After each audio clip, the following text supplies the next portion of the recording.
Kayo po ba mga bossing, kayo pakaramdam ninyo na paborito kayo ng kamalasan? Siya, meron ako ikukwento sa inyo. May isi-share din ako sa inyo mga bossing ko. Upang sa ganon, goodbye kamalasan na kayo mga bossing ko. Ito mga bossing ko ang ating luya. Ang luya mga bossing ko yung mabisang pantaboy ng malas. Mentras natutuyo ang luya, mentras po yung mas nagiging maswerte. Kaya mainam, meron kang ganito mga bossing ko, yung luya. Patuyuin nyo po yan. Or kaya, kung fresh yung luya, okay din po yan. Matutuyo din naman po yan. Ang gawin nyo lamang, mga bossing ko, maggupit ka ng buhok ninyo. Yan, maggupit kayo ng buhok.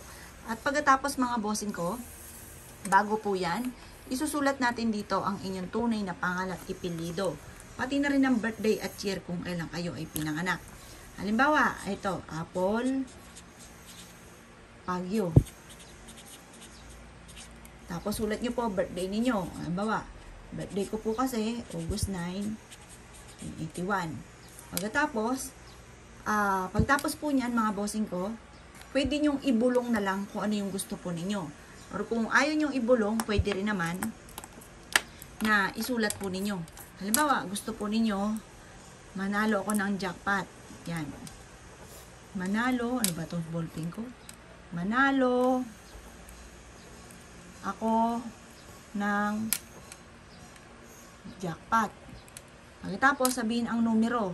Halimbawa, 4, 3. Alaga ko po kasi ito mga bossing.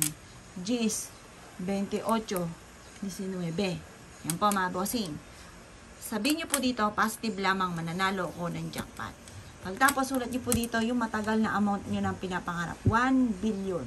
Mangangarap ka rin naman, lubos-lubosin nyo na. Wala namang bayad po yan. Pagkatapos nyan mga bossing ko, ito na ha. Ito yung ating buhok. Yung buhok natin. Tapos, luya. Ang gagawin nyo lang, tutupiin nyo po ito. Yan. Tutupiin nyo po siya. Tapos, ibulong nyo po mga bossing ko, muli, ibulong nyo kung yung nais po ninyo. Nakaharap ka sa gawing silangan ng mga bandang alas 7 ng umaga. Pagkatapos, ibulong ng mula sa puso, taimtim na panalangin. Pagkatapos ka na mag-wish mga bossing ko, isiksik nyo po ito sa may altar po ninyo. Or kaya, isiksik sa mataas na lugar nang walang kahit sino man ang makakabuklat nito. Walang makakakita nito. Sa altar naman, isiksik nyo sa mismong loob ng damit ng santo ninyo. Mas mainam, yung wala nakakakita. Pero, sa may altar nakalagay. Or kaya, sa mataas na lugar nang walang makakakita. Ito po ay hindi pinagsasabi. Sikreto lamang po ito. Kasi once na may nakakaalam, hindi po matutupad ko naman ang hihilingin or may kukontra. Kaya kung kayo pinaniwala at nais nyo po itong gawin, huwag ka na magpatumpik-tumpik pa. Subukan nyo po ito. Proven po ito mga bossing at kayo mismo ay maa-amaze sa dami ng blessing na darating. Kaya kung kayo kinaniwala at nais nyo po itong gawin, asya mga bossing, good luck po sa inyo po lahat.